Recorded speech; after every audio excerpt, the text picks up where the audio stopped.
What's going on, everybody? Welcome back to the channel. Aftersound here, and we bring you Splinterlands content daily. We also stream over on Twitch at This Is Aftersound, so come by, say hello. We do giveaways every stream, and we do giveaways every week here on the channel. All you got to do is leave your in-game username, and I will send you some DEC. I'll pick out my favorite comments and send you some DEC in-game on the weekly Q&A videos, usually recorded every Monday and hopefully posted Mondays. Sometimes it's Tuesdays, but they're usually recorded on Mondays. So let me go ahead and jump in. I've had some time to really dig into all the different splinters, all the different exciting cards that are coming to Chaos Legion. And let me first start off and just say that I'm hyped, okay?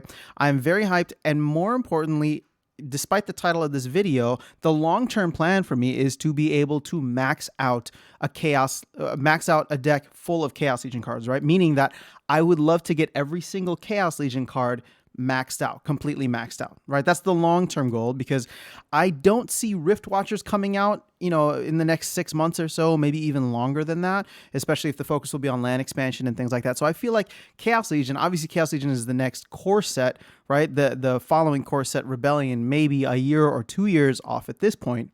So, I feel like there's time. There's going to be a lot of cards out there. 15 million packs is 10 times more than were in Untamed. So, I know that there's been an influx of players, but for me, the focus will be on getting all of these cards leveled up and having solid decks across the board. That way I set myself up for modern format now, as well as modern format in the future when Untamed rotates out and Rebellion rotates in. And at that point, I'll be focused on Rebellion.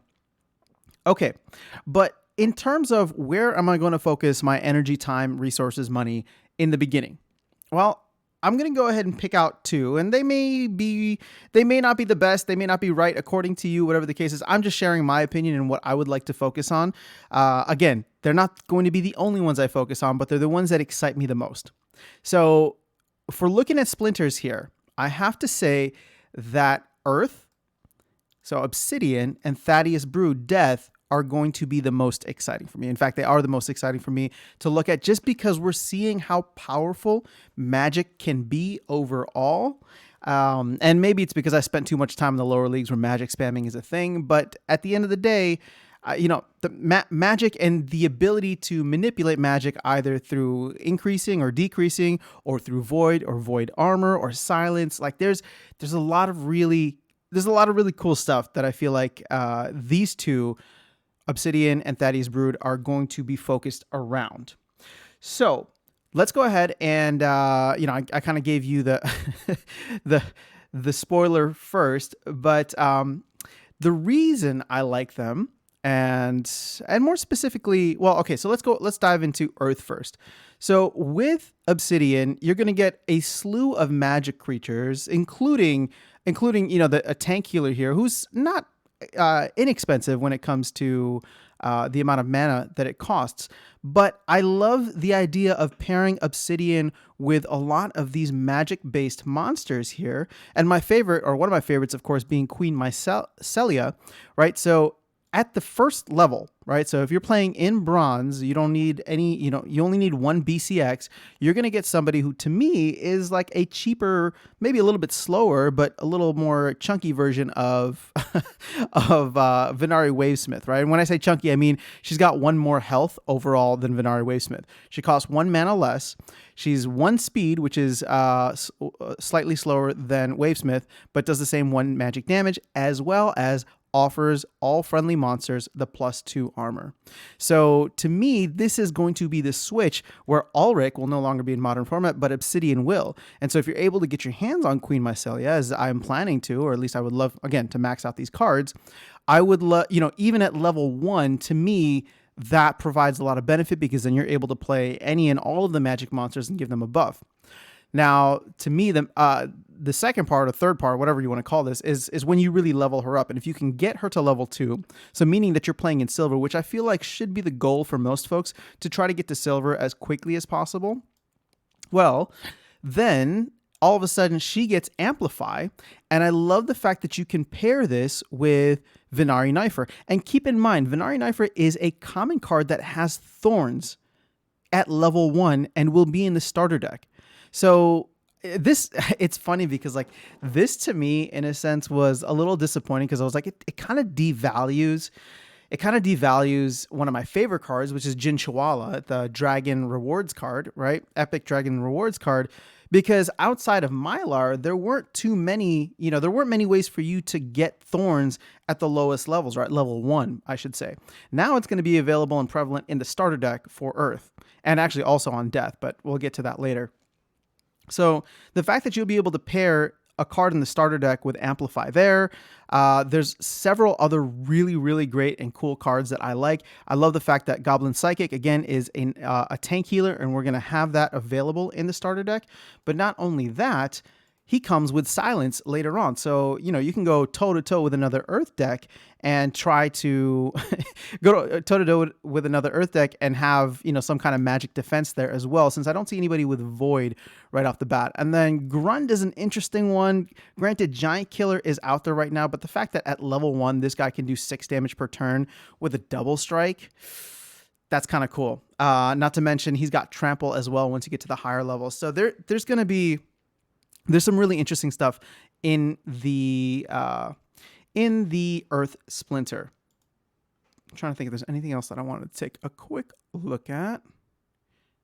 No, maybe that was it. That was it for Earth, I believe. At least in terms of cards that I'm excited about. And then, of course, Fungus Fiend. Fungus Fiend is the one that offers slow. I think leveling up this... Well, the thing is, you're not going to be able to get these benefits unless you're fully maxed out. So we'll stay away from that, because for me, the goal is to get to silver, or at least be competitive in silver, and as quickly into gold for me as I'm playing in silver right now.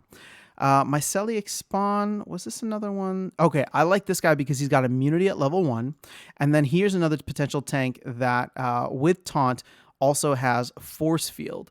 So there's, again, just some interesting things that you'll be able to do with this card.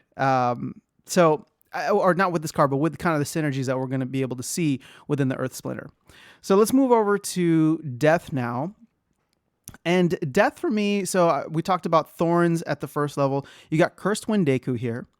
And Weirding Warrior, who is not going to be in the starter deck because they are an epic card. So you will have to buy or rent this card or open it in a pack. But you do get Amplify at level 1. Now, with the fact that you're able to use these guys all the way at bronze, right, at the lowest of lowest levels, because Cursed Wind Deku is going to have that same kind of ability with, or Cursed Wind Deku is going to be able to use Thorns, and you'll have Amplify at that level, is awesome.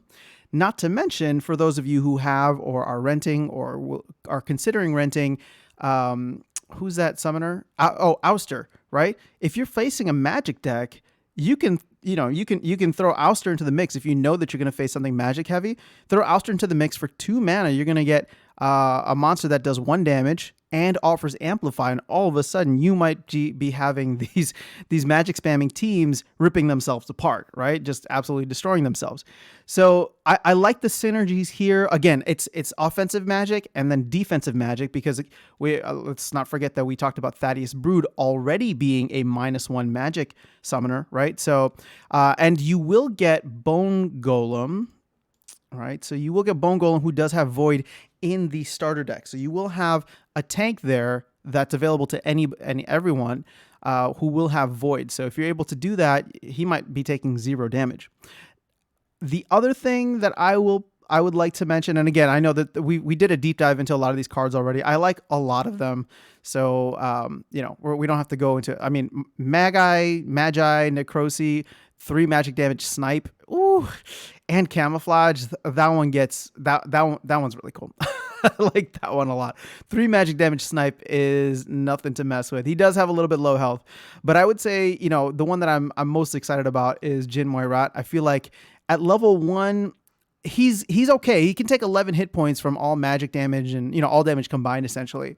But it's when he gets to the higher levels where all of a sudden this guy is a Giant Killer, Magic Reflect, and Force Field, right? But even if you're just playing at gold, you can get this guy to level 3, and all of a sudden, he's awesome for anti-magic. Void Armor, Knockout, Giant Killer, as well as Magic Reflect. And I think what's cool as well, if we just take a quick look over at the neutral cards, because you'll be able to pair with these guys. Oops, not that.